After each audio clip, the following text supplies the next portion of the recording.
പപ്പ, ഞാനേ ഒരു പഴത്തെ പറ്റി ഒരു സംശയം ചോദിക്കട്ടെ. നമ്മുടെ ബൈബിളില് ഒരു പഴം ഉണ്ടല്ലോ, നന്മ തിന്മകളെ കുറിച്ചുള്ള അറിവിന്റെ പഴം എന്ന് പറയുന്നേ. അത് കഴിച്ചത് കൊണ്ടാണ് ഹവ്വ പാപം ചെയ്തതെന്നാണോ? ശരിക്കും ആ പഴം എന്താണ്? അത് നമ്മൾ മനസ്സിലാക്കുന്നതിന് മുൻപ് ആദ്യം പാപം എന്താണെന്ന് നമ്മൾ വ്യക്തമായിട്ട് മനസ്സിലാക്കേണ്ടതുണ്ട്. പലരും ഈ പഴത്തെ ഒത്തിരി വ്യാഖ്യാനിക്കാറുണ്ട്. ആ പഴം എന്താണെന്നുള്ളതിനെ കുറിച്ച് പരസ്പരം വാദിക്കുന്നുണ്ട്. ആ പഴത്തെ പ്രതീകാത്മകമായി വലിയ അർത്ഥതലങ്ങളിലേക്കൊക്കെ കൊണ്ടുപോകുന്നുണ്ട്. ഈ പഴം ആദമും ഹൗവയും തമ്മിലുള്ളതായ ലൈംഗിക ബന്ധമാണ്, അതാണ് പാപം എന്നൊക്കെ വ്യാഖ്യാനിച്ച് വഷളാക്കി വെച്ചിട്ടുണ്ട്. പാപം എന്താണെന്നുള്ളത് നമ്മൾ പറയണ്ട, നമ്മുടെ സ്വന്തം ഇച്ഛയിൽ പറയണ്ട. വേദപുസ്തകത്തിൽ തന്നെ ഒരു വാക്യം കിടപ്പുണ്ട്. അതൊന്ന് വായിച്ചാൽ കൊള്ളാം. 1 യോഹന്നാൻ 3-ാം അധ്യായം 4-ാമത്തെ വാക്യം. പാപം ചെയ്യുന്നതിനെല്ലാം അധർമ്മവും ചെയ്യുന്നു. പാപം അധർമ്മം തന്നെ. പാപം അധർമ്മം തന്നെ. ഇംഗ്ലീഷിൽ കിടക്കുന്നത് സിൻ ഈസ് ലോലെസ്നെസ് എന്നാണ് കിടക്കുന്നത്. അവിടെ നമ്മുടെ ഇംഗ്ലീഷ് ബൈബിളിൽ അവിടെ കിടക്കുന്നത് ട്രാൻസ്ഗ്രഷൻ, സിൻ ഈസ് ട്രാൻസ്ഗ്രഷൻ എന്നാണ്.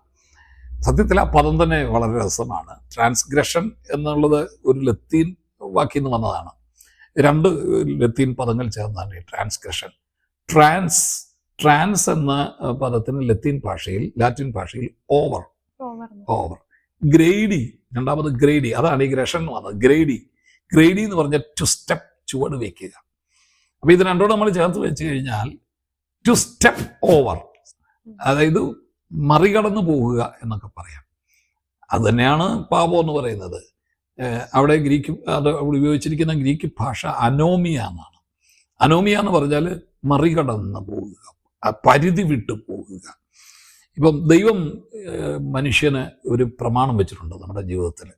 കൃത്യമായ എല്ലാ മേഖലകളിലും ഒരു മനുഷ്യൻ്റെ സർവ്വ മേഖലകളെയും ചൂഴ്ന്നു നിൽക്കുന്ന പ്രമാണങ്ങൾ ദൈവം വേദപുസ്തകത്തിൽ വെച്ചിട്ടുണ്ട്. പഴയ നിയമത്തിലാണെങ്കിൽ ന്യായപ്രമാണം, പുതിയ നിയമ ദൈവമക്കളെ സംബന്ധിച്ചിടത്തോളം വേദപുസ്തക ഉപദേശങ്ങൾ, അവ എല്ലാത്തിനും പ്രമാണം വെച്ചിട്ടുണ്ട്.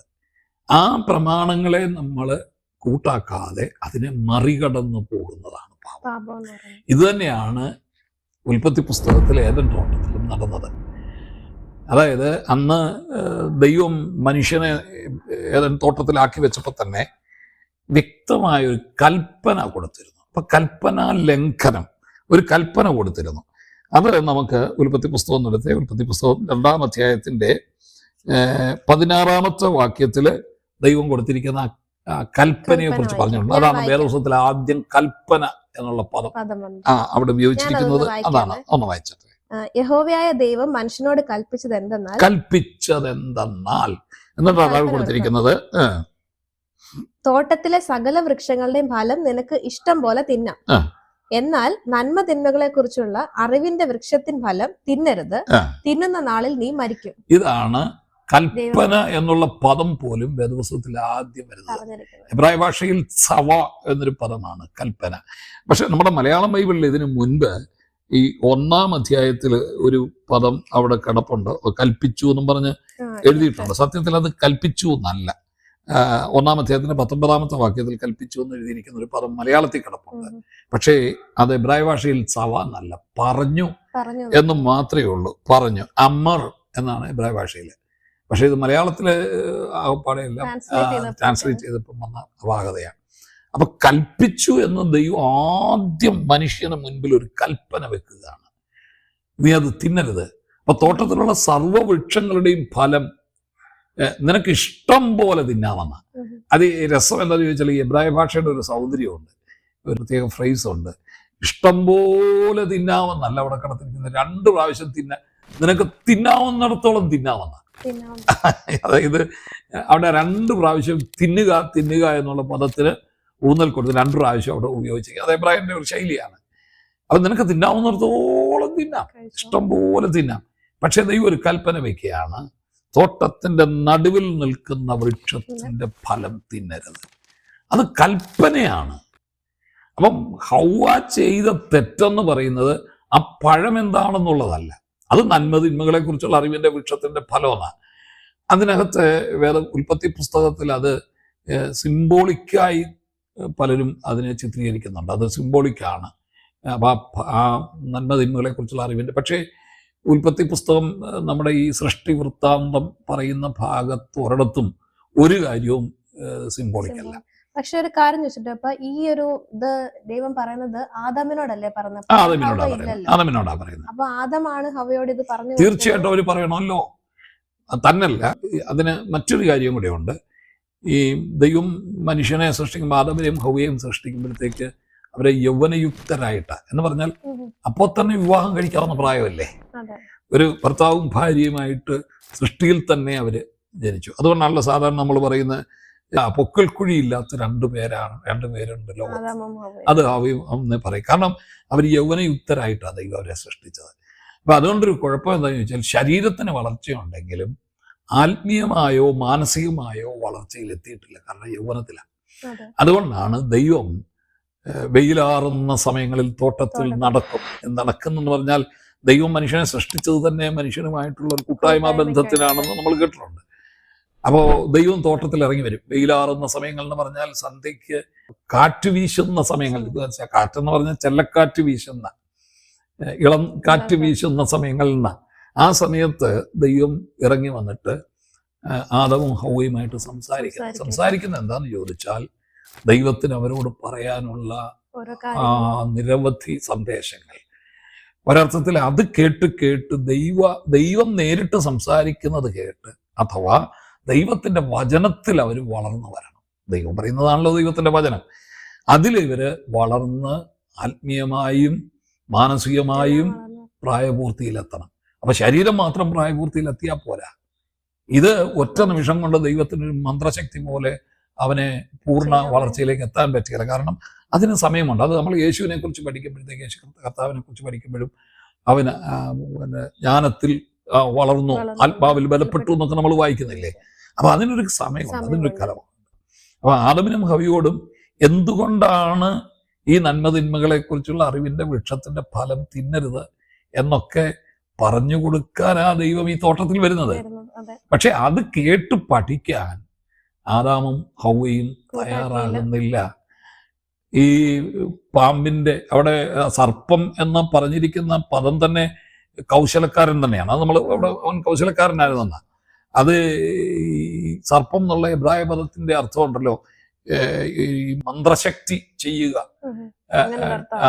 ഡിവൈനേഷൻ എന്നൊക്കെ നമ്മൾ ഇംഗ്ലീഷിൽ പറയല്ലേ. എന്ന് പറഞ്ഞാൽ എന്താ, അരുളപ്പാട് അറിയിക്കുക, മന്ത്രശക്തി. ഇപ്പം ഈ വെളിച്ചപ്പാടൊക്കെ എന്ന് പറഞ്ഞ പോലെ ആ ഒരു പദമാണ് സത്യത്തിൽ സർപ്പം. അപ്പൊ സർപ്പം എന്ത് ചെയ്തെന്നറിയാമോ? ഒരു ഡിവൈനേഷൻ എന്ന പോലെ, ഒരു മന്ത്രവാദം ചെയ്ത് മയക്കിയതുപോലെ മയക്കി കളഞ്ഞു. അപ്പോ ഇത് തിന്നുന്നത് ശരിയാണോ തെറ്റാണോ? ഏതാണേലും തീർച്ചയായിട്ടും ഹവ്വ ആദാമിൽ നിന്നും ഈ സംഭവം അറിഞ്ഞിട്ടുണ്ട്, തീർച്ചയായിട്ടും അറിഞ്ഞിട്ടുണ്ട്. ഇനി അല്ലെങ്കിൽ പോലും അതിന്റെ ആന്തരിക അർത്ഥം അറിഞ്ഞില്ലെങ്കിൽ അത് ദൈവം ഇറങ്ങി വരുന്ന സമയം, സന്ധ്യാകുമ്പോഴത്തേക്ക് വരും. ദൈവം കാറ്റ് വീശുന്ന സമയം നോക്കിയിരിക്കുകയാണ്. ദൈവം ഇറങ്ങി വരുമ്പോഴത്തേക്ക് നേരിട്ട് ചോദിക്കാം, കർത്താവ് എന്താണ് അതിന്റെ അർത്ഥം എന്താണെന്ന് ആത്മീയമായിട്ട് ചോദിച്ച് മനസ്സിലാക്കാമായിരുന്നു. പക്ഷെ അതിന് കാത്തു നിൽക്കാതെ ഇതിനിടയ്ക്ക് സർപ്പം വന്ന് ഇത് തിന്നാൽ നിങ്ങൾ ദൈവത്തെ പോലെയാകും എന്ന് പറഞ്ഞ് അവളെ വഞ്ചിക്കുകയായിരുന്നു. അപ്പൊ ഈ കൽപ്പന ലംഘിച്ചു. ദൈവം ആദ്യം തിന്നരുതെന്നല്ലേ പറഞ്ഞേ? തിന്നരുത്, അതാണ് ലോകത്തിൽ മനുഷ്യന്റെ ഇടയിൽ ആദ്യം ഉണ്ടായ കൽപ്പന. ആ കൽപ്പന ലംഘിച്ചു. അത് തന്നെയാണ് നമ്മൾ അധർമ്മം എന്ന് പറഞ്ഞത്. കൽപ്പന എന്ന് പറഞ്ഞാൽ ഒരു പരിധി വെച്ചു. എല്ലാം തിന്നാം, എല്ലാ വൃക്ഷത്തിന്റെ ഫലം ഇഷ്ടം പോലെ തിന്നാം, പക്ഷെ ഇതും മാത്രം തിന്നരുത്. നന്മതിന്മകളെ കുറിച്ചുള്ള അറിവിന്റെ വൃക്ഷത്തിന്റെ ഫലം തിന്നാം. അതൊരു പരിധിയായിരുന്നു. അവൾ ആ പരിധി എന്ത് ചെയ്തെന്നറിയാമോ? ചവിട്ടി അപ്പുറത്ത്, ട്രാൻസ്ഗ്രഷൻ. അവൾ അതിന്റെ അപ്പുറത്തേക്ക് മറികടന്നു പോയി. അതാണ് പാപം, അല്ലാതെ ഈ പഴമല്ല. അത് ദൈവത്തിന് പദ്ധതിയുണ്ട്, ദൈവത്തിന് അതിനെക്കുറിച്ച് പദ്ധതിയുണ്ട്. അത് ദൈവം പറഞ്ഞു കൊടുക്കാനുമായി ഇരുന്നത്. കാരണം അതിനാണല്ലോ ദൈവം ഇറങ്ങി വരുന്നത്, സന്ധ്യാവുന്ന സമയത്ത് ഇറങ്ങി വരുന്നത്. ഇത് ആദമിനും ഹവ്വയോടും തൻ്റെ മാർമിക സത്യങ്ങളും രഹസ്യങ്ങളും ദൈവത്തെക്കുറിച്ചുള്ള പദ്ധതി, ദൈവം അവരെക്കുറിച്ച് ഒരുക്കിയിരിക്കുന്ന പദ്ധതികൾ, ഇതെല്ലാം പറഞ്ഞ് മനസ്സിലാക്കാൻ ദൈവം കാത്തിരുന്നു. പക്ഷെ അതിനിവർ സന്നദ്ധരായില്ല. അതുകൊണ്ടാണ് ദൈവം പിന്നത്തേതിൽ ഇറങ്ങി വന്നപ്പോഴത്തേക്ക് രണ്ടുപേരും ഒളിച്ചത് തന്നെ. അവർക്ക് ഭയമായി പോയി. അപ്പം തീർച്ചയായിട്ടും ആ പഴമല്ല, പഴമല്ല പഴത്തെക്കുറിച്ച് നമ്മൾ വ്യാഖ്യാനിക്കാനും പോകണ്ട. അങ്ങനെയൊക്കെ ധാരാളം ആളുകൾ വ്യാഖ്യാനിക്കുന്നുണ്ട്. ഒറ്റ കാര്യം ഓർത്തുവെച്ചാൽ മതി, ദൈവം വെച്ച കൽപ്പന ഹവ്വ ലംഘിച്ചു. അപ്പൊ ആ കൽപ്പനയ്ക്ക് പിന്നിൽ ദൈവത്തിന് ഉദ്ദേശം ഉണ്ടായിരുന്നു. അതൊരു എന്താണെന്നുള്ളത് നമുക്ക് പൂർണ്ണമായിട്ട് വെളിപ്പെട്ടിട്ടില്ല. അതിപ്പൊ തിന്നരുത്, അതിന് അറിഞ്ഞ് അത് സ്വയം നന്മയും തിന്മയും എന്താണെന്ന് പൂർണ്ണമായിട്ട് അറിഞ്ഞ് ദൈവത്തിൽ നിന്നും കേട്ട് പരിജ്ഞാനവും പ്രായവും പ്രാപിച്ചിട്ട് ഒരുപക്ഷെ കഴിക്കാൻ കൊടുക്കാനുള്ളതായിരിക്കാം ദൈവം. അപ്പോഴായിരിക്കും അത് കൊടുക്കുന്നത്. ഇതൊക്കെ കഴിഞ്ഞ് വേറൊരു വൃക്ഷം കൂടെ ഉണ്ടല്ലോ അവിടെ, ജീവന്റെ വൃക്ഷം. അപ്പൊ അതും കൊടുക്കാനുള്ളതായിരിക്കും. അതുകൊണ്ടാണ് ഇത് അറിയുന്നതിന് മുൻപേ നന്മതിന്മകളെ കുറിച്ച് വൃക്ഷത്തിന്റെ ഫലം തിന്നു, ഇനി ജീവവൃക്ഷം കൂടെ ചെന്നാൽ അവർ മരണമില്ല എന്നും പറഞ്ഞവരെ പുറത്താക്കുന്നത്. അതുകൊണ്ട് ഇത്രയേ ഉള്ളൂ. ഇവിടെ തിന്നുന്ന നാളിൽ നീ മരിക്കുമെന്ന് പറയുമ്പോഴും അവരൊരു അക്ഷരികമായിട്ട് അവർ മരിക്കുന്നില്ലല്ലോ. അക്ഷരികമായിട്ടുള്ള മരണമല്ല, സത്യത്തിൽ ആ മരണം മരിക്കും എന്ന് പറയുന്നത് പിന്നത്തേതിൽ മരണം മനുഷ്യവംശത്തിനുണ്ടായത് ഈ പാപം നിമിത്തമാണെന്നുള്ളതാണ് അതിന്റെ അർത്ഥം. പിന്നെ ചിലരതിനെ ആത്മീയ മരണം എന്നൊക്കെ പറയാറുണ്ട്. ഏതായാലും മരണം എന്ന് പറഞ്ഞാൽ വേർപാടെന്ന, മരിക്കുക എന്നുള്ള പദത്തിന്റെ അർത്ഥം വേർപെട്ടു പോകുക എന്ന്. അപ്പം ദൈവവുമായിട്ടുള്ള ബന്ധം വേർപെട്ടു പോയി, തോട്ടത്തിൽ നിന്ന് അവർ പുറത്തേക്ക് പോയി. അത് തന്നെയാണല്ലോ മരണം.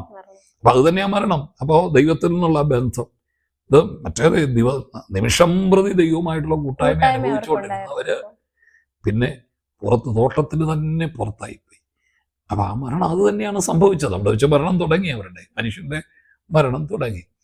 അപ്പോ തീർച്ചയായിട്ടും അതുകൊണ്ട് നമ്മൾ ഈ പഴത്തെ വ്യാഖ്യാനിക്കേണ്ട, പഴം ഏതുവാകട്ടെ അത് ദൈവം കൽപ്പിച്ചതാണ്. ദൈവത്തിന് അതിന് പദ്ധതി ഉണ്ടായിരുന്നു. അത് കേൾക്കാൻ കാത്തിരുന്നില്ല എന്നുള്ളതാണ് ഹവ്വ എന്നല്ല മനുഷ്യൻ ചെയ്ത പാപം.